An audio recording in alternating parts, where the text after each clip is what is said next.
Talks, o nosso podcast sobre inovação, empreendedorismo, intraempreendedorismo, AI, marketing digital, portfólio gigante. Aqui, querido Fernando Bosco, você que está pela segunda vez o nosso podcast, que é o quinto mais ouvido de tecnologia do Brasil, e as pessoas estão empolgadas em saber sobre o uso de novas tecnologias, sobre reinvenção de negócios. E ninguém é melhor do que você, Fernando, para trazer para a gente o que está acontecendo no varejo, as mudanças que estão vindo aí, principalmente você que está à frente da Privalha há muitos anos, né? Eu estava até conversando com a Suelen, sua assessora, que, pô, você está 10 anos aí na Privalha, cara. Eu imagino A luta. como as coisas mudaram.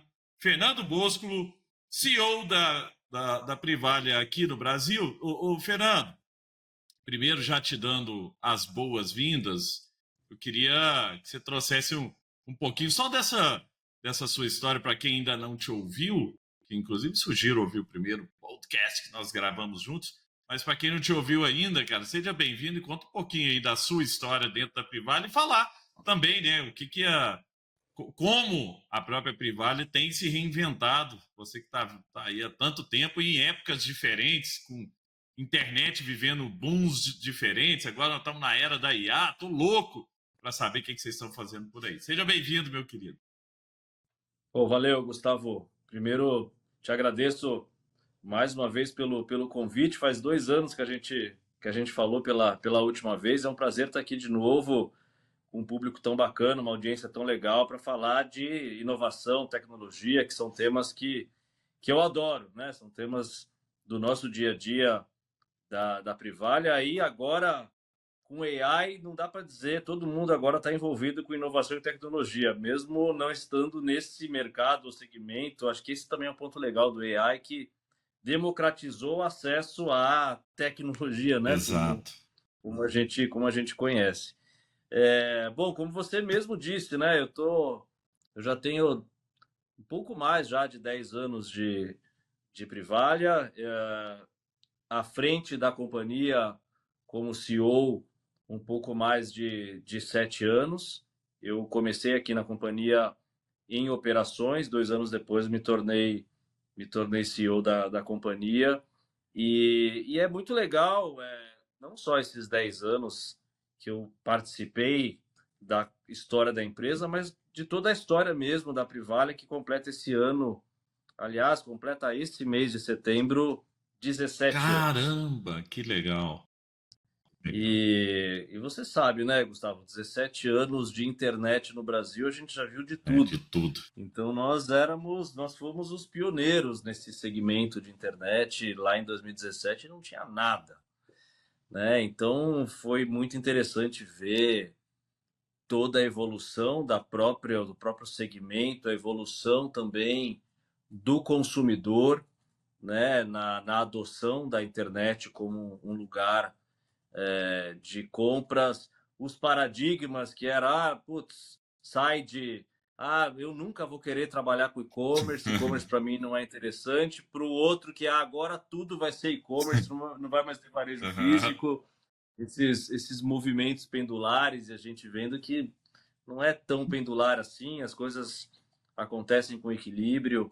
E muita gente, né, Vê Bosco? Eu me lembro, assim, eu comecei a samba em 2004, tá? Tô 21 anos aí aqui na Uhum. samba. E eu me lembro que passaram por vários momentos em que, por exemplo, no próprio e-commerce, vieram diversos players que queimaram aquela, né, naquela lógica de crescer a qualquer custo, queimaram dinheiro e de repente esses caras desaparecem. E aí vem novos modelos de negócio. E a privada, inclusive, foi inovadora no modelo de negócio também, né? Numa época que ninguém tinha um modelo como vocês, É, né? acho que é legal a gente falar. Eu vou tentar contar um pouco a linha do tempo da Privalha. Eu acho que ali a gente vai conseguir conversar junto, Gustavo, sobre os momentos no mercado, né? Uhum. Então, quando a gente começou em 2008 aqui no Brasil, a gente começou inspirados nos modelos de flash sale que existiam da Europa, Uhum. que começaram em 2001. E o principal mote desse modelo que a gente criou aqui foi usar a internet para ajudar as marcas de moda, essencialmente, Uhum. a venderem seus estoques off-season.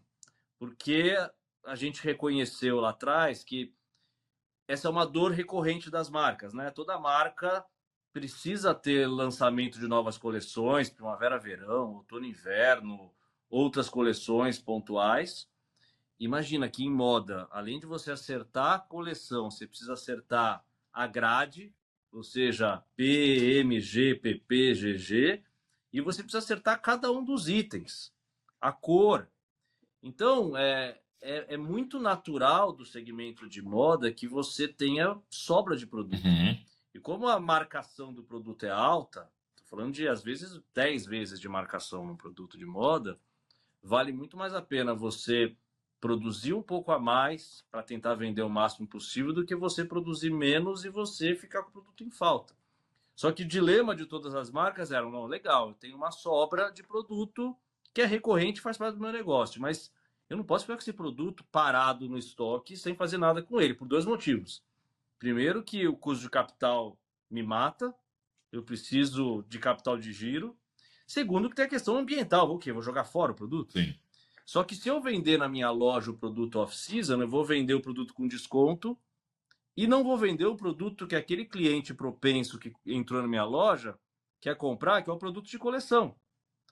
E o que a gente fez foi justamente identificando esse Ô dilema. Bosco, só complementando aqui, eu fui advisor da CIA por 5 anos, né? Eu saí agora e nunca tinha trabalhado nesse mundo de varejo e de moda, né? E é muito, o que você está trazendo é muito interessante, porque uma coisa que eu vi lá é que as coleções, né? Você começa a fazer a coleção do ano que vem agora, né? Comprar, né? E tudo Isso, mais. E assim, é muito difícil enxergar o futuro. Agora muito. imagina enxergar qual vai ser a moda do verão do ano que vem, ou do inverno, outono, inverno e tal. Então, assim, existe uma complexidade na cadeia, e a cadeia não acompanha também, né?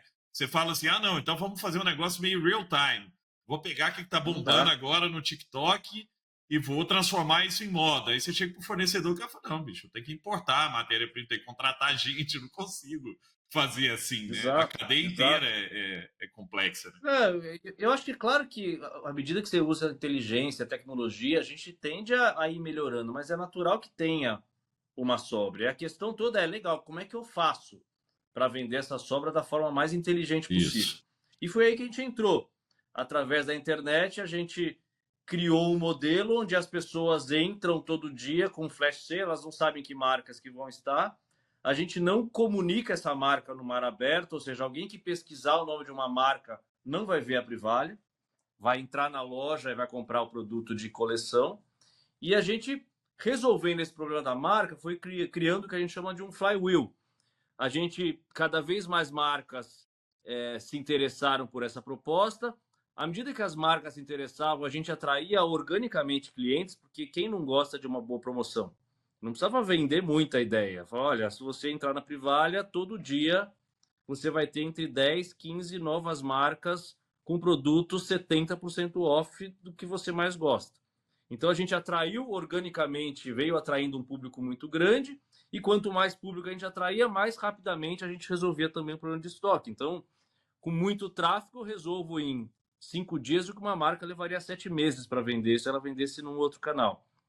A gente viu que funcionou, a gente começou rapidamente a atrair novas marcas de moda e a gente começou a ficar curiosos para saber se outros segmentos também não teriam o mesmo problema.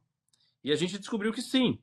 E a gente começou então a abrir o segmento de calçados, o segmento de acessórios, tipo óculos, joias, semijoias, roupas infantis, esporte, food and beverage também. E a gente foi crescendo, crescendo, crescendo ao longo dos anos, sempre com muita consistência no que a gente fazia. A gente nunca entrou numa onda de querer crescer mais rápido do que a nossa capacidade orgânica de crescimento. Então a gente sempre cresceu organicamente. A gente sempre optou por ter uma política de investimento, de marketing muito pé no chão. A gente investe menos de 2% da nossa receita em marketing de aquisição. Olha Então, isso, hein? de Que legal. verdade, o maior volume de novos clientes que a gente tem é via indicação, via boca a boca. E hoje E a a gente acabou. retenção é alta. É isso que eu ia dizer, Gustavo. Hoje a gente se tornou. A gente começou como uma plataforma digital para ajudar transacionalmente as marcas a venderem o estoque off-season.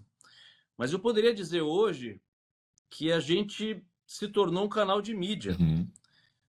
Eu posso dizer hoje que o nosso maior asset, o nosso maior ativo na Privalha é ter conquistado uma base de clientes altamente engajada, orgânica, que acessa num número completamente diferente de qualquer outro e-commerce. A gente tem um volume de visitas de cerca de 500 mil visitas por dia. Caramba. A gente tem um tempo médio de navegação de 13 minutos É muita por coisa, hein? sessão na plataforma e a gente tem uma recorrência de vendas acima de 5 vezes. Caramba. Então, o que a gente acabou criando, e a gente vai falar um pouco mais disso lá para frente, mas a gente acabou sendo, sem querer, um precursor do que a gente vê hoje, que é o entertainment shopping, Uhum. que é o varejo por entretenimento. A gente viveu, né, Gustavo, lá atrás do mercado, a gente tinha um mercado que era um mercado que atendia necessidades. Né? O mesmo e-commerce, qual que era a medida de sucesso do e-commerce? Quanto mais amplitude de portfólio eu tiver e quanto mais rápido eu responder a uma necessidade do cliente, melhor eu sou. Então, era um e-commerce, o mesmo varejo antigamente, era assim, eu precisava atender de forma eficiente uma necessidade estabelecida do cliente. Então, assim, se eu preciso comprar uma camiseta branca, eu tenho que entrar no site, colocar na busca camiseta branca, Uhum. e eu preciso ter um processo de compra o mais rápido e fácil possível, sem fricção. A mesma coisa eram os shoppings. Lembra que o shopping, pelo menos na minha época lá atrás, não tinha nem cinema o shopping, muito menos restaurante. Você tinha um monte de loja, você precisava comprar o produto, você ia lá, parava o carro de estacionamento, achava a sua loja. Lembra, tinha até uns totens onde você achava a Sim, loja. verdade. Você Uhum. ia direto na loja, pum, achava o produto, comprava e ia embora. E o que a gente começou lá atrás, e hoje já é uma realidade, e é engraçado, a gente fez uma pesquisa, e tem outras pesquisas de mercado que mostram que hoje, Gustavo, 70% das pessoas, 70% das compras acontecem sem uma necessidade determinada de algum produto ou Olha item. isso. Eu tô assim 70% das também, viu? vezes as pessoas começam a jornada de compra sem ter nenhum produto em mente. Caramba. Que é o que acontece no comportamento de compra da Privalha. Como a gente lançou lá atrás o Flash Sale, as pessoas não sabem quais são os produtos que estão em oferta naquele momento, as pessoas criaram um hábito, e é puro entretenimento, De ir lá dar de uma entrar olhada. todo dia na plataforma para ver o que tem de novidade Legal. e para ver o que tem de marcas de inspiração e ofertas. E à medida que elas encontram alguma coisa, aquilo sim gera um desejo, a partir do desejo, a necessidade de compra e a compra. Então a gente, sem querer, foi precursor nisso que a gente está vendo agora o TikTok explorar, o Instagram explorar e os próprios shopping centers. Hoje você vai no shopping center porque você quer ir no cinema e de repente você estava passando ali, viu uma loja e aquilo te despertou Sim. interesse. E a gente vê cada vez mais isso acontecendo e a gente já saiu na frente sem querer. E essa E estratégia, Fernando, de conteúdo, ela é muito interessante, né? Porque aí você falou assim, você não entra mais num site para navegar se ele não for um site de conteúdo, né? Até porque as pessoas não têm nem paciência para falar, putz, eu vou ficar procurando camiseta preta, vou entrar, vou ver. é Não, né? Você isso. mudou um Não, pouco mudou a lógica assim. Eu quero ver alguma coisa que me interessa e por um acaso, poxa, achei o negócio e quero ver, é né? isso. Eu acho E que quero comprar. você tem claramente estratégias que eu acho que são complementares. Eu acho que você tem plataformas horizontais que precisam atender uma necessidade de compra e delas precisam ser extremamente eficientes nisso e tem que usar tecnologia Uhum, para não ter fricção. uhum. E às vezes para ter até predição de demanda, dizer, olha, eu vi que você comprou tal produto faz 6 meses, está na hora de você trocar. É isso. E Perfeito. pouca São, gente são, faz são isso, né? plataformas que operam na busca de atender aquele cliente que tem uma necessidade. E tem as outras plataformas, como a Privalha, cujo principal objetivo e diferencial está na geração de conteúdo. Isso. Qual que é o meu grande desafio diário, Gustavo? É ser capaz de gerar um conteúdo que seja tão relevante ao ponto da pessoa querer entrar todos os dias na minha plataforma e gastar o maior tempo possível nela. Então é engraçado que, assim, enquanto os e-commerces de necessidade têm determinados KPIs objetivos, os meus KPIs objetivos são muito mais parecidos com o de uma televisão, de um canal de comunicação, do que com o Que e-commerce. legal. O e-commerce, para mim, ele é uma consequência do meu conteúdo. O meu principal desafio é fazer a pessoa ter vontade de entrar todo dia no meu canal e ficar o mais tempo possível. Deve ser muito parecido com os KPIs da Globo, Uhum. de um canal de televisão. Por que é? Eu preciso gerar conteúdo, eu preciso ter Preciso de programas que atenção. são interessantes, que façam a pessoa querer gastar o tempo dela comigo. Né? Então, me perguntaram assim, quais são os seus principais concorrentes? São muito mais os canais de televisão, Uhum. TikTok, Instagram, do que Mercado Livre, Amazon ou o próprio site da Aham. marca. Porque o cliente que tem uma necessidade de algum produto, ele vai entrar no site da marca. Aham. Não vai entrar na privada. O cara que entrar na privada, ele vai entrar por Que entretenimento. Agora, massa. eu tenho Que um diferencial estratégia. em relação ao TikTok, ao Instagram, porque o cliente do TikTok, do Instagram, ele não está procurando marca e produto, ele está procurando ver o vídeo do influenciador tal, Isso. ou pesquisar sobre alguma coisa, viagem, etc. Enquanto o cliente da Privalha, ele entrou na Privalha na busca de entretenimento, mas é um entretenimento relacionado a produto e marca. Então, é um consumidor muito mais propenso a comprar a partir do meu conteúdo do que o cara que entrou no TikTok, no Instagram. Isso mostra quão potente a gente pode ser nessa nova realidade que a gente está chamando de shoppertainment. Então, a gente quer cada vez mais se tornar uma referência nessa nova dimensão do varejo, que é o varejo por entretenimento. Que E legal. trabalhar cada vez mais forte na geração de conteúdos que sejam relevantes, né, para esse consumidor. Ô, Bosco, e um ponto que eu acho que é chave nessa história toda, nessa estratégia, e que agora é viável, né? Porque, sei lá, 10 anos atrás era muito mais complexo de fazer isso, é a personalização desse conteúdo, né? Porque relevância está ligado diretamente com personalização, né? Porque o que é relevante para você, às vezes não é para mim. O que é de interesse de um não é para o outro. Então, o que vocês têm, como é que vocês têm olhado para essa história da hiperpersonalização, da personalização, para que realmente o conteúdo, toda vez que eu entrar, eu vou falar, puxa, esse negócio foi feito para mim, né? Tem minha cara, tem o que eu gosto. É exatamente o que você falou. Como o meu desafio maior é criar um conteúdo que seja relevante para cada uma das pessoas, a única forma de eu ser o mais relevante possível é eu me adaptar ao comportamento de cada uma das pessoas. E a gente está usando intensivamente tecnologia, AI, para fazer justamente isso. A gente tem uma vantagem também na Privalha que as pessoas acessam pelo aplicativo, essencialmente. 95% do meu tráfego é via aplicativo e 100% hoje do meu tráfego navega logado. Olha isso. Então imagina, Gustavo, Isso que é eu sei incrível, tudo hein? sobre o comportamento de consumo e de navegação das pessoas. Isso me habilita também, com o uso de inteligência artificial, a gente poder customizar toda a experiência de cada um dos usuários. Então imagina que se você entrar na plataforma, se você entrar no app da Privalha, você vai ver um conteúdo completamente diferente do meu conteúdo. Uhum. Você vai ver um aparecimento de marcas completamente diferente do que eu estou vendo, porque você gosta de categorias e marcas diferentes das minhas. Agora, isso é só a ponta do iceberg, né? A gente está vendo muito mais coisas para fazer e a gente está aprimorando toda essa experiência. Então, hoje, o que a gente está fazendo é uma customização um para um Uhum. do aparecimento de ofertas, mas a gente tá trabalhando para ir mais além do que isso. A gente quer que as próprias imagens da plataforma sejam customizadas. Então Nossa. imagina que você tem uma marca de esporte.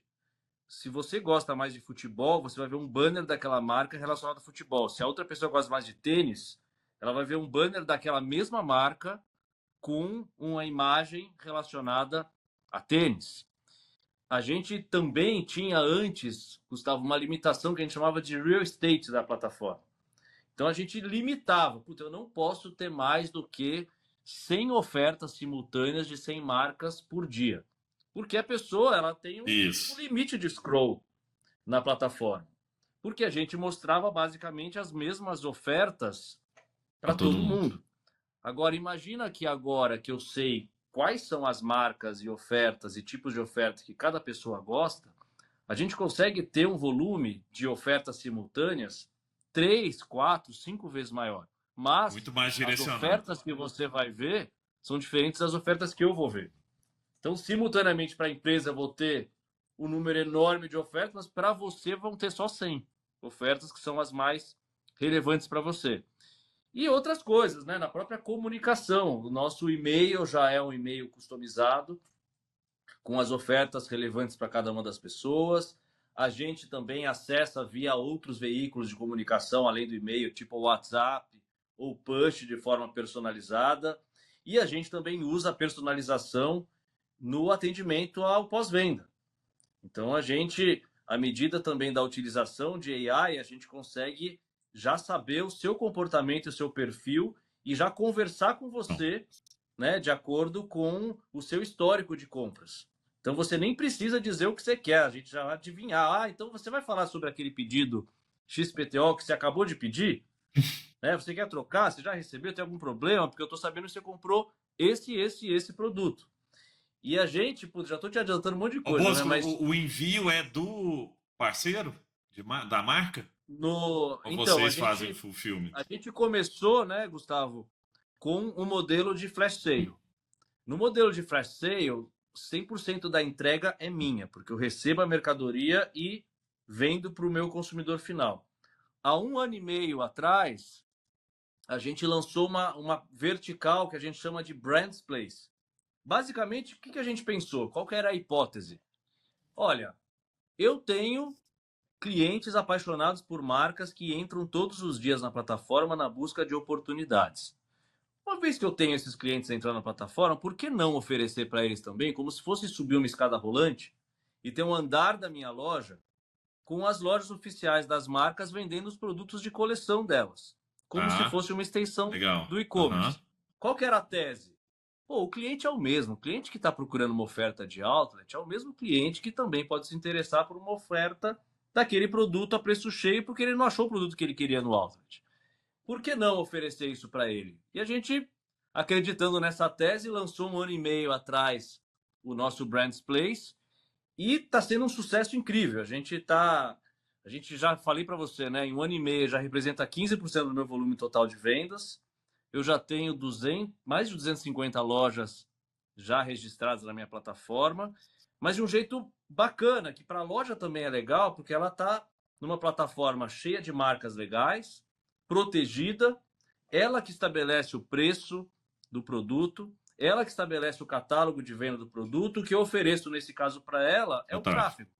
E daí, nesse caso, eu cobro um take rate sobre cada transação e quem entrega, quem fatura diretamente ao cliente é ela Agora, mesma. Bosco, Mas por enquanto, representa 15% do volume, os outros 85% eu entrego para o cliente. incrível, incrível o que vocês estão fazendo, muito faz todo sentido, né? E eu até queria entender como é que funciona, se não canibaliza, né? Uma coisa com a outra, mas você conta isso. Mas eu queria descer um pouco, porque tem muita gente aqui da nossa audiência que gosta de ouvir os bastidores de como as coisas aconteceram, né? E não só o resultado final. Se você conseguisse trazer um pouquinho de como é que funciona, por exemplo, esse novo negócio, tá, que vocês criaram. Você falou assim, poxa, a gente tinha uma tese, então quer dizer, eu tenho uma hipótese e pode ser que essa hipótese seja verdadeira ou não. Muitas empresas não conseguem fazer isso, porque geralmente o novo é muito caro para testar, experimentar. Então, como é que funciona aí dentro né, essa lógica de primeiro, encontrar hipóteses, depois testar e validar pequeno e rápido, na lógica, né, de falha rápido, barato, experimenta, aprende e evolui, e depois como é que você escala isso. Esse é um tema, outro dia tá o diretor de inovação do iFood aqui, ele fala, né, da teoria dos jet skis, que eles têm os jet skis, vai botando gasolina no jet ski que acelera mais. Como é que funciona isso aí para vocês? Assim, é um negócio que está dentro da operação, a própria operação vai criando essas coisas, ou você tem alguns satélites aí em volta do transatlântico que te ajuda a fazer essas experimentações? É muito de cultura. Eu tava falando hoje, né, Gustavo? Acho que os comportamentos mais necessários hoje em dia, eu acho que são curiosidade e coragem Boa. para fazer as coisas acontecerem. Porque você precisa primeiro ser curioso para testar possibilidades, hipóteses, e ter coragem para assumir erros e para fazer algo que pode dar errado, Uhum. né? E fazer rápido aquilo que pode dar errado. Então você já falou lá aquela teoria do Lean Uhum. Innovation do Eric Rice, né? Que é, porra, cara, você tem que testar as possibilidades e testar rápido, né? Eu tive um professor que falou algo que sempre fica na minha cabeça. Ele falou: olha, a sorte é algo real na vida da gente. Só que quanto mais vezes você jogar a moedinha, mais chance tem de uma Incrível. delas Uhum. cair com a cara. Se você jogar uma vez só tem 50% de chance. Se você jogar várias, a chance Sim. aumenta.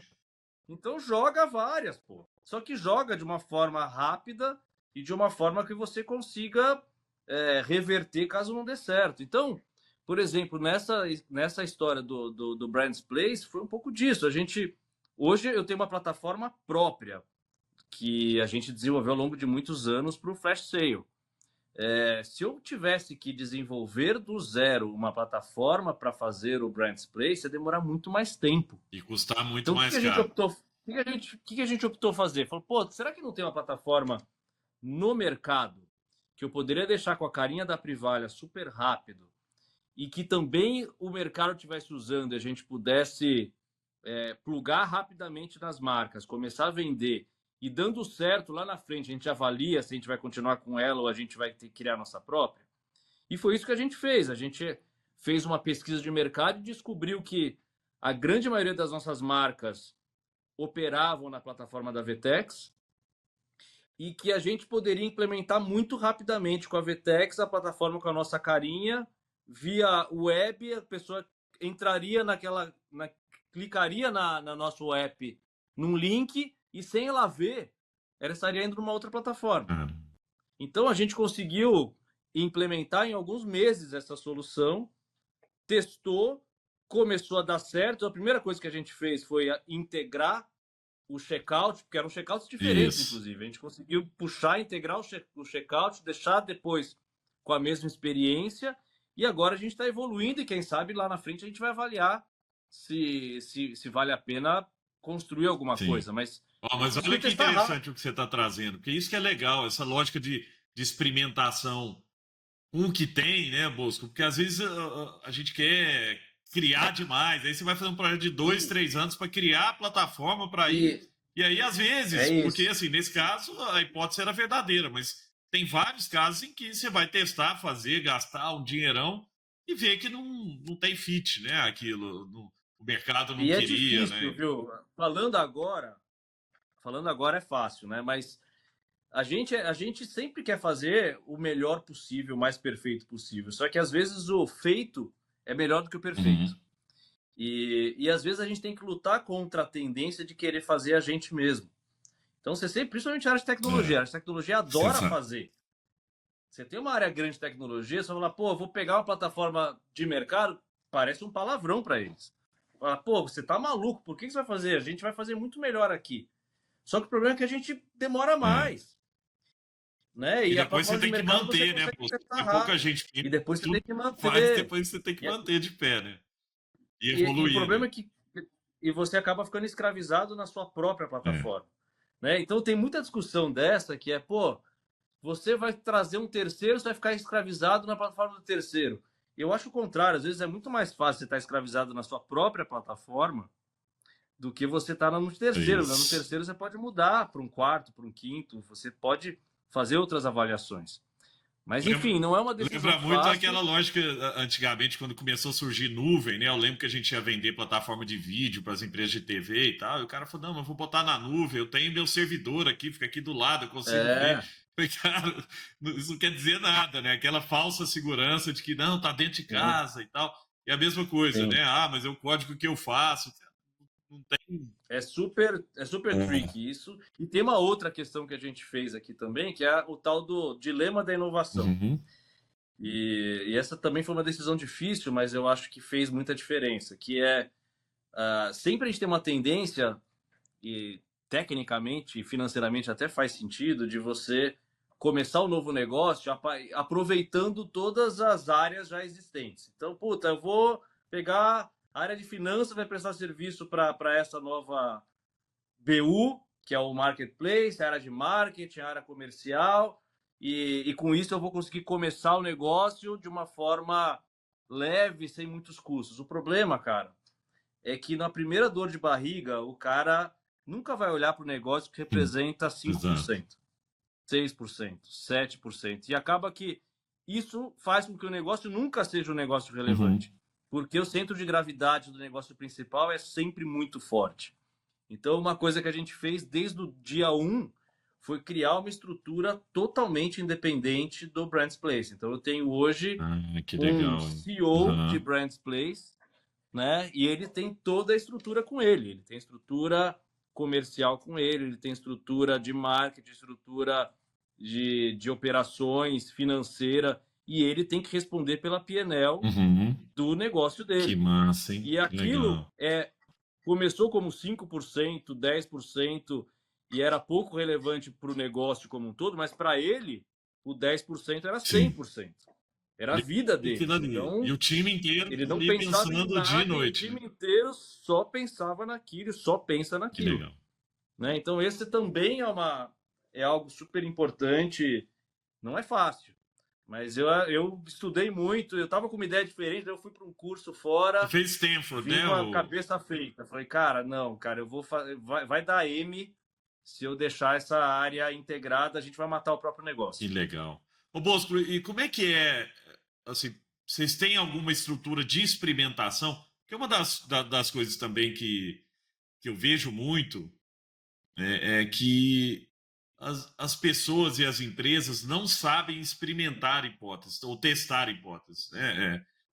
Eu já fui em lugar, já fui para conselho de empresas que fazia teste A, não fazia o teste AB, não tinha o B para comparar. Esse aqui tá indo bem, tá indo bem. Em relação aqui, não sei, se eu lançar um negócio sem algum comparativo, eu nunca sei, né, o que faz sentido ou não. Mas esse é só um exemplo, porque tem técnica para experimentação também, né? Quando vocês têm Sim, hipótese aí, você tenta racionalizar essa hipótese, porque também tem um outro risco, que é empresas muito inovadoras e empreendedoras também têm ideias demais. Todo mundo quer ter ideia, todo dia surge um negócio novo, mas você precisa ter o balanceamento, né? Porque o business precisa operar, gerar caixa, trazer receita, e você tem que saber experimentar, tem que ter, inclusive, foco, né, para experimentação. Não dá para você sim, experimentar 10, 20 coisas ao mesmo tempo, né? Porque você tem sim. recursos, todo mundo tem recurso limitado, independente do tamanho.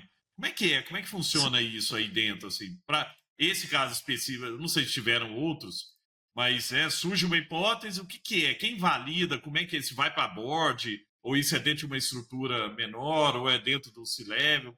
Conta um pouquinho de como é que isso acontece. A gente tem um escritório de projetos aqui, Ah, legal. e a gente tem em cada área, a gente tem um responsável por processos e um responsável por organizar as iniciativas, Uhum. tá? Mas a gente tem também uma cultura de experimentação para todo mundo. Então, assim, cara, a gente tem inclusive um programa que fomenta projetos e iniciativas em AI dos colaboradores da empresa, para que eles tomem iniciativa, para que eles implementem, para que Olha. eles se sintam parte responsável. Então, a gente não tem, por exemplo, uma área responsável por AI. Aham. Cara, a gente acredita que todo mundo pode ser responsável por AI no seu microprocesso. E a gente, Mas você puta, tem uma teve um monte stack de de AI casos. que você oferta e fala assim, ó, por exemplo, sei lá, chat GPT interno nosso que você pode usar ou não? Cada um usa a ferramenta que quer? A gente tem o chat GPT interno, mas a gente libera as pessoas para poderem criar ferramentas com AI e uma vez que elas criaram e mostraram, a gente então estrutura. Mas a gente Que dá meio massa, liberdade para que as pessoas legal. criarem. Por exemplo, teve uma dupla e a gente faz esses projetos, né? Inclusive a gente paga prêmio em Tá. dinheiro. Teve uma dupla que criou uma ferramenta, sabe, programando no chat GPT. Nunca fizeram curso de programação na vida, era uma dupla que trabalhava em finanças. E elas criaram um robô automático de geração de e-mail para as marcas e para as equipes com uma série de e-mails que a gente gerava manualmente. Nossa, que legal. E elas criaram, sim, do nada, Resolveu um problema. apresentaram. Porra, cara, a gente salvou tempo pra caramba. Daí a solução delas a gente estruturou a partir da ideia delas e hoje virou um motor de geração e envio de informações e e-mails para a empresa inteira. Olha, Então prototipação rápida, né, para validar a hipótese, depois você traz isso para uma eu pra um estudei negócio. muito o modelo chinês de inovação versus o modelo europeu. O modelo europeu regula para depois inovar. O modelo chinês inova para depois regular. Então eu Do gosto mais desse chinês. modelo num Sim, certo momento do chinês, que assim, puta, vai, faz, traz o que vocês tiveram de ideia, e uma vez que aquilo ganhou alguma escala e relevância, a gente regula, a gente estrutura. isso. Mas eu dou muito mais liberdade do que Que travas para massa. as pessoas inovarem. Esse é um aspecto. Claro que a gente, para determinados projetos, a gente trabalha muito forte com teste AB, já é parte da nossa cultura de data-driven, e o fato de ser e-commerce ajuda Já muito. nasceu assim, né? A gente já nasceu assim, a gente tem dado para tudo, então, mesmo esse sistema que eu estava te falando de customização de vitrine, a gente tem o grupo A, B, C e D, que a gente testa simultaneamente, e eu acho que a gente pode ainda melhorar muito. Tem uns casos, por exemplo, tipo Booking, que os caras rodam simultaneamente 30 mil Olha testes. isso. Olha 30 isso. mil testes e automaticamente você tem robôs que começam a tirar insights desses testes. Porque a gente tinha antes uma limitação. Não adianta você rodar infinitos testes AB ou N, porque você não tinha capacidade intelectual de poder entender o que estava acontecendo. Agora, à medida que a gente tem AI, você começa a rodar testes simultâneos e o próprio AI começa a olhar os resultados do teste e fala, pô, isso aqui deu certo, isso aqui Sim. deu errado, isso aqui puxa para cá. Então, eu acho que a gente vai evoluir muito nisso, né? E, pô, a gente tem que... Imagina o e-commerce. Se eu colocar o banner na direita, não na esquerda, se eu colocar o cartão de crédito ali, aqui, quanto que eu aumento a conversão? Quanto mais testes a gente for fazendo simultaneamente, mais chance eu tenho de ser mais eficiente na jornada do cliente, na Ô jornada do Bosco, consumidor. uma coisa que sempre me impressionou, e desde da época que a gente falou, e eu imagino que, né, isso aí tá no DNA de vocês, né? Hoje, o maior desafio do e-commerce, e a gente vê a briga aí, né, dos chineses chegando, né, tem cada dia ali, pô, né, eu tava lá na CIA, pô, aí vem a Shein, vem a Temu, aí vem, pô, né, uma batendo na outra, assim, um botando mais dinheiro que o outro e tal, e muito em cima de aquisição, né? Aquela lógica lá atrás que a gente conheceu também de vou despejar um caminhão de dinheiro e vou trazer muita gente. E o que você trouxe é que não é essa a briga que vocês estão. Mas esse é um lugar difícil, difícil de se posicionar desse jeito, porque a gente está vivendo num mundo onde você tem muitas opções, então o cliente tem ficado cada vez mais infiel a algumas marcas, né? Então, pô, o cara que só comprava tal determinada marca, de repente, né, o que você falou, tá navegando, pô, achei um negócio legal, vou comprar, né? E por outro lado, o lifetime value, então, dos clientes, o tempo que ele fica gastando lá com você, tem diminuído. Agora, tudo que você falou é o contrário, né? No caso da Privale, é o contrário. Você tem um custo de aquisição baixo e um LTV alto. Os clientes ficam e recompram e tal. essa briga, o que você acha que é o tempero que vocês têm, né? Além de tudo que você trouxe, vocês têm usado lógica de gamification que os chineses usam muito, ou não? É muito mais essa lógica mesmo da personalização? Porque uma coisa que você trouxe também e que eu vejo poucas empresas usando bem de varejo é o próprio CRM. Né? Muita gente tem CRMs poderosos como ferramenta, mas, cara, quando chega no seu e-mail, você fala, bicho, esse cara não me conhece, não é possível. O cara tá me mandando coisa aqui de triciclo pra menina, não sei o que e tal, que não tem nada a ver com o que eu compro, o que eu tô buscando e tal. Como é que é essa lógica, assim, de reter e fazer esse cliente voltar e ter interesse o tempo inteiro? Além do conteúdo, o que mais vocês têm usado, assim, essas ferramentas de member get member, por exemplo, vocês usam? Traz um pouquinho do... Acho que a primeira coisa é ter um olhar estratégico, né? Acho que uma coisa que nos ajudou muito na nossa jornada de tanto tempo e que nos fez hoje ser uma empresa independente financeiramente, a gente é superavitário, a gente é zero endividado, a gente inclusive manda dividendos lá pro nosso grupo controlador, é que a gente sempre teve como estratégia crescer no ritmo que a gente era capaz de crescer com as próprias pernas.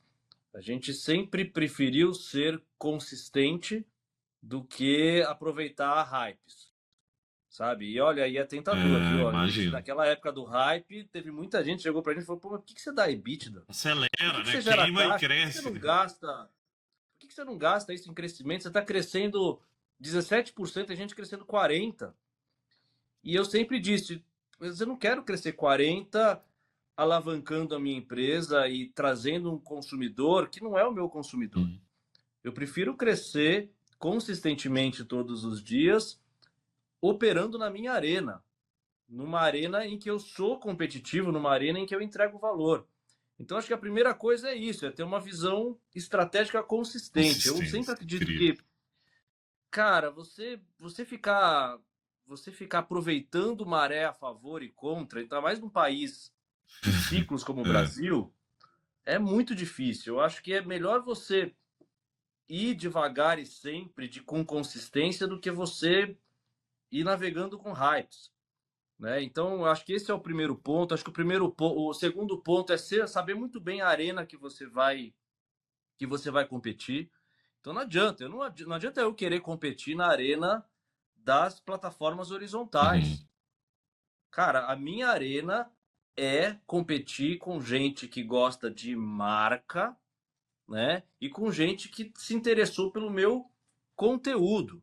Então, a melhor forma que eu tenho de crescer é através de pessoas que indiquem outras pessoas que saibam que tem esse tipo de perfil de comportamento. Então, por muitos anos, a minha principal estratégia de comunicação foi Member Get Member. Uhum. E entra também aí, Gustavo, a questão da consistência. Então, a gente sempre falou para a marca que na Privalha ela iria poder vender o produto dela sem que o produto ficasse exposto no mar aberto. Uhum. Então, cara, nem faria sentido eu gastar uma fortuna com Google, com televisão, Você não dizendo: pode falar, olha, na né? Privalha tem uma marca tal 80% off. Eu não seria consistente. Talvez eu até venderia no curto prazo mais, mas eu não manteria a relação com a marca. Perfeito. Então, eu acho que é consistência, consistência, Incrível, Bosco. consistência, acreditar no seu modelo, não entrar em hype. Pô, o que veio de banker dizer, pô, meu, vamos acelerar esse crescimento que eu vou te avaliar em múltiplo de receita, esquece EBITDA. Eu estaria E tem lascado uma hoje, porque tentação, hein, hoje, Bosco? Né, na época que o dinheiro estava muito, farto, né? É, muita, muita. De se alavancar, crescer receita, mas e agora? Como é que faz para pagar a é alavancagem? isso. E muita gente está Então, passando por puta, isso, inclusive. Ô, Bosco, hoje eu não tenho. não, eu vi, Pode falar. eu fui, há muitos anos, eu fui do conselho da Saraiva. E eu vi a Uhum, Amazon fazendo isso de maneira brilhante. E lá eu enxerguei esse ponto da consistência. Assim, eles foram consistentes. Eles chegaram no Brasil vendendo livro, foram vendendo livro e tal. E muita gente ali no mercado falou: não, mas esses caras, pô, a gente é livraria, nós somos gigantes, a gente faz isso, não sei o que e tal. E eles foram consistentes e foram tomando esse mercado, né? E entraram muito forte. Uhum, O poder da uhum. consistência, pouca gente. Eu falo É que. Eu muito, falo na é samba muito que grande. melhor do que ser um sertanejo que lança um hit é a gente ser a Madonna, né? Que todo ano tá lá, todo sempre, né? Tá, o Metallica, ou essas bandas que conseguem manter a consistência. Mas é super difícil, porque você tem que ter uma Super liderança difícil. com visão estratégica de falar, é lá que eu quero ir. Então, nada vai me tirar o caminho, né? Lógico que você tem que ter alguma flexibilidade para batalhas pontuais, mas sem esquecer seu objetivo maior.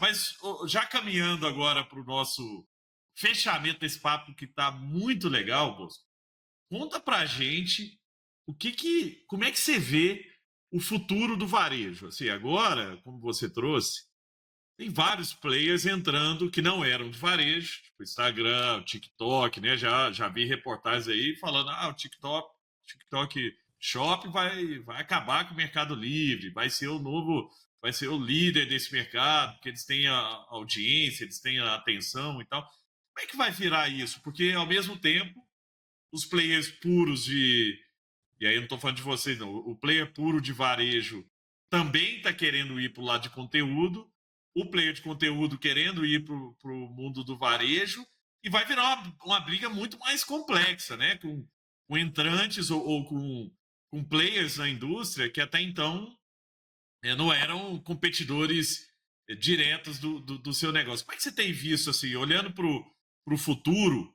que vai ser? Você acha que a gente vai voltar aí para o nicho, onde players de nicho também vão ter muita relevância, os nichos vão ficar muito grandes ou não?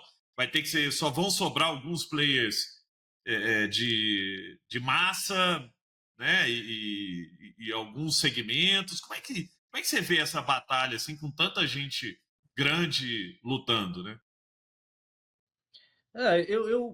Primeiro que é difícil, acho que é ter a pretensão da gente querer adivinhar o É, futuro, porque, gente, não tem as coisas jeito. acontecem tão rápido, né? Quem que ia imaginar que o AI ia estar tão avançado 5 anos atrás, Não 3 anos existe. É. atrás?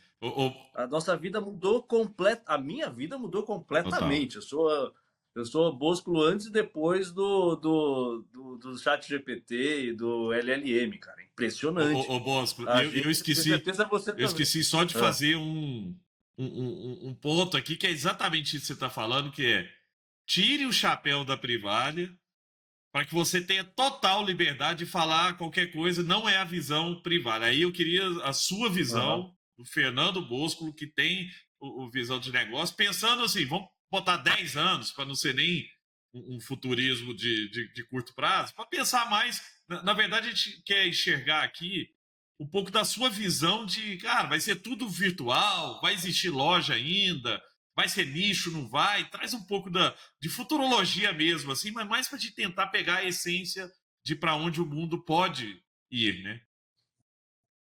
Assim, eu tava dizendo, né, que eu acho que é difícil a gente predizer as coisas hoje em dia, mas eu acho que a gente pode ver claramente tendências, Uhum. né? Eu acho que uma tendência que é muito legal, cara, eu sou muito positivo e muito otimista com a tecnologia e AI, que eu acho que é a democratização, cara. Eu acho que no passado era muito difícil você criar uma marca. Você precisa de muito É, dinheiro para você criar uma marca, para você criar um negócio, para você criar uma plataforma. Era quase impossível, era restrito a é. poucos. Então você tinha grandes plataformas gigantes, grandes canais de televisão. Olha o que está acontecendo com a televisão, cara. Hoje você tem um canal de YouTube que um cara fez que tem mais audiência que a Globo. É. E que tá Hoje você lança comprando jogo da FIFA, né? Exato, Copa que do tá Mundo. exato, que é trazendo profissionais dos grandes canais. Antes você precisava de um investimento enorme para você lançar uma marca, por exemplo, uma linha de produtos. Então, puta, eu acho que a gente está vivendo um momento tão legal, cara, que é de democratização. A gente sempre falou disso, né? Sim. De acesso, democratização. E acho que a tecnologia vai trazer isso. A gente vai ter um mundo muito mais democrático. Basta que a pessoa tenha curiosidade, desejo e empreendedorismo para fazer. A gente vai começar a ver empresas de 1 bilhão de faturamento com 2 pessoas. Isso vai acontecer, cara, porque o cara vai colocar agentes para fazer. Você só precisa ter uma boa ideia. Agora, sabe o que vai faltar? Mão de obra, mão na massa. Uhum. Vai faltar gente para produzir mesmo o produto. Vai ter um monte de site, um monte de marca, mas vai faltar costureira. Vai faltar o entregador. Mas sabe que eu acho que isso é muito legal? Porque a gente criou no tempo uma sociedade, né, em que quem de verdade faz as coisas ganha menos do que quem administra as coisas. Uhum. E eu acho que a gente vai começar a ver uma inversão disso. Eu acho que quem faz as coisas mesmo, quem põe a mão na massa, vai ter um valor muito grande, porque isso não dá para automatizar. Pelo menos, pelos próximos 10, 15 anos, não vai ter robô fazendo o papel de uma costureira. Uhum. Então, eu acho que vai ter, cara, minha visão, né, uma proliferação positiva de muitas alternativas de produto, Que massa. né? E eu acho que vai ter muita oferta de produto para as pessoas. Eu acho que vai ser uma oferta que vai ficar também mais barato de você consumir, porque vai ser mais barato de você administrar, de você lançar. Você não vai precisar ter uma estrutura tão grande nas empresas para fazer isso.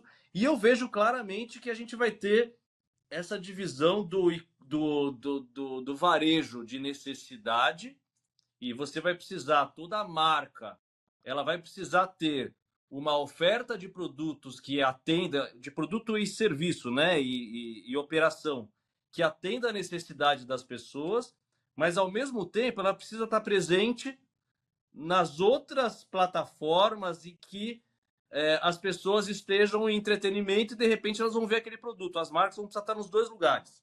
E vai ter espaço para as duas coisas. Você vai ter grandes plataformas que atendem necessidade e você vai ter nichos de plataformas que atendem o entretenimento de cada pessoa. Então você vai ter o TikTok, você vai ter a Privalha, você vai ter mídias sociais e coisas que vão surgir que vão atender e despertar o desejo das pessoas que nem estavam pensando em comprar. E outras que vão ser super assertivas, de repente você vai receber na sua casa uma coisa que você nem lembrava que você precisava. Puta, verdade, eu precisava ter comprado, mas ele já adivinhou e comprou esse produto para mim.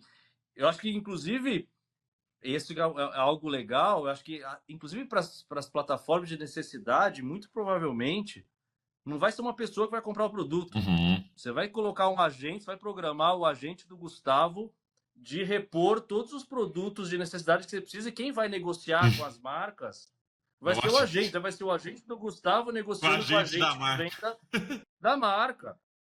O Gustavo mesmo vai comprar só na plataforma de entretenimento, que daí o Gustavo vai estar assistindo aquele programa ou vai estar navegando para ver as novidades de moda e de repente você vai comprar. Agora, necessidade vai ser seu agente, você não vai perder tempo para comprar coisa por necessidade. Faz todo sentido. Ô, Bosco, você falou um negócio legal, assim, eu fiquei pensando, eu fui sócio fundador de uma agência de publicidade online, chamava Raccoon. A gente vendeu para Lembro? a gente vendeu Sim, sim, para sim. S4, né? Com 1.800 Uhum, funcionários quando a gente vendeu. E uhum, outro dia eu tava com os uhum. meus sócios e a gente pensando assim, cara, se a gente fosse montar a Raccoon hoje, dava para fazer com 150, Quantos? né? Porque muito do que o pessoal É, fazia era olhar o anúncio, ver taxa de conversão, mudar o texto, refazer e tal. Cara, hoje você põe robô para fazer, né? Baixa o anúncio, vê o que está convertendo mais, o que converte mais, total. cria mais variações dele e joga de novo, né? Então, assim, e antigamente, assim, na época que eu comecei a empreender, só conseguia montar uma startup quem levantasse dinheiro. Não tinha. Pô, a gente teve que levantar uma baba de dinheiro de venture capital. Exato.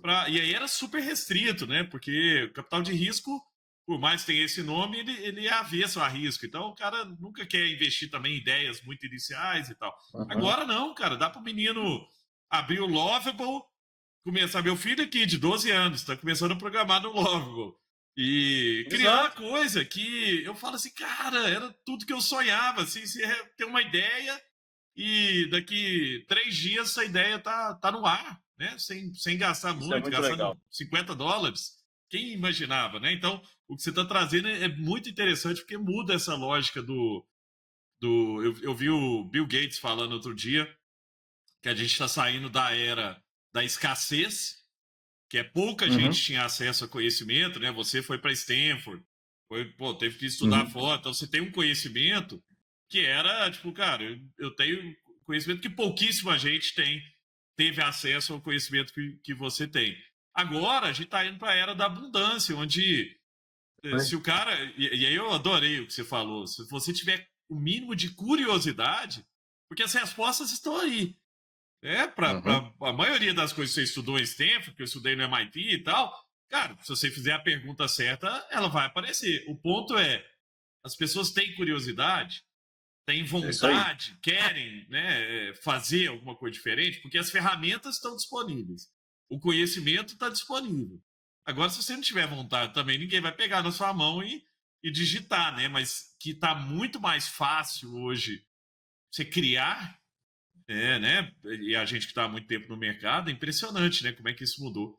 E você trouxe Exatamente. como isso está mudando também, inclusive o corporativo, onde antes uma área financeira, como você trouxe, ou jurídica e tal, não tinha muita inovação ali. E de repente o jurídico daqui a pouco pode criar uma aplicação de análise de contrato automatizada usando, né, um AI. Exatamente. Isso que é muito legal e isso que eu tento implementar aqui também. Antes, na tecnologia era uma coisa que parecia assim, não, isso é a área de tecnologia que faz. Eu acho que o AI ele quebrou isso. Não, não, todo mundo é de tecnologia hoje. Todo mundo é capaz de programar, todo mundo é capaz de implementar uma ideia. Isso não está mais restrito a um grupo de pessoas privilegiadas. Né? A mesma coisa que você falou do conhecimento.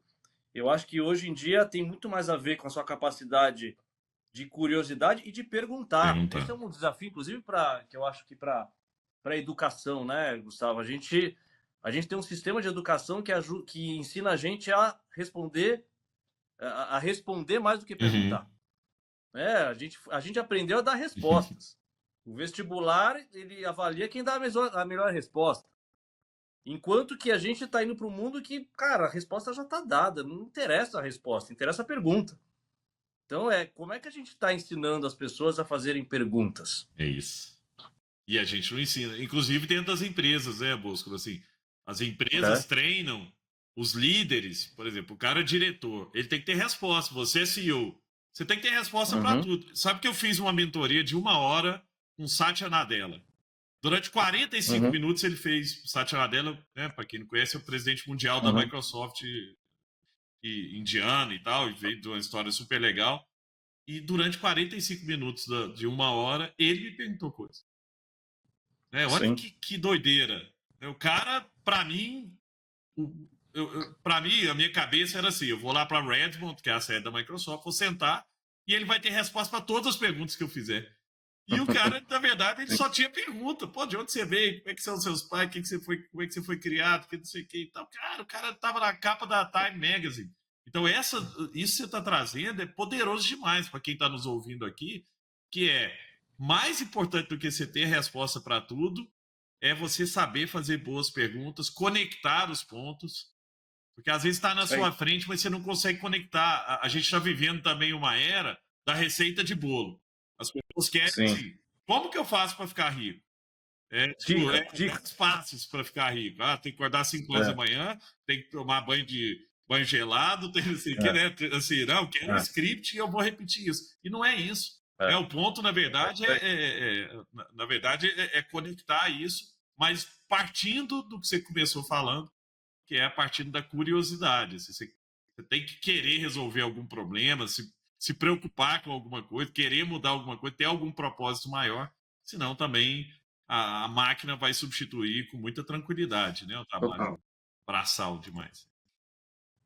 Ô, Total. Fernando, brilhante, assim, adorei o papo, acho que a gente foi para um lugar diferente da nossa última conversa. Obrigado por estar aqui hoje. Para quem nos ouviu e gostou desse bate-papo, porque o Fernando trouxe coisas aqui, o Bosco trouxe frameworks que ele está usando lá dentro da Privado, que é uma empresa nativa, digital, inovadora, mas são frameworks que você consegue replicar também no seu negócio. Você consegue colocar num pequeno negócio esse pensamento de empoderar, de experimentar, de testar, de ter hipótese, de ter curiosidade, de usar as ferramentas que estão aí disponíveis. Tem várias coisas que o Fernando trouxe e que são úteis para qualquer negócio, em qualquer mundo, inclusive esse lado também do conteúdo. As pessoas querem consumir conteúdo, elas não querem comprar, não vai entrar no seu site para ficar buscando bermuda. Ele vai no site para ver o que é moda, o que tem de legal. E por várias vezes a gente se vê assim, pô, você está passando ali, vendo conteúdo, e de repente você acha alguma coisa interessante, né? Então o Bosco trouxe isso com muita sabedoria de não só quem estuda muito sobre o assunto, mas também quem faz, quem põe a mão na massa. Então eu te agradeço demais, foi brilhante a sua participação aqui hoje, meu querido. Gustavo, foi um prazer, é sempre super bacana conversar com você. Espero que a gente possa, em breve, conversar novamente e falar sobre presente, sobre futuro e trocar ideias. Muito bom. É sempre um grande prazer. Muito bom. Querido Fernando Bosco, obrigado. Obrigado a você que nos ouviu até aqui e compartilha, hein? Não fica amarrando conhecimento, não. Passa para frente, passa para seus parentes, amigos, empreendedores, executivos, que eu tenho certeza, eu mesmo vou compartilhar isso aqui em vários grupos, porque eu tenho certeza que muita gente vai se beneficiar desse conteúdo. Um abraço e até a próxima.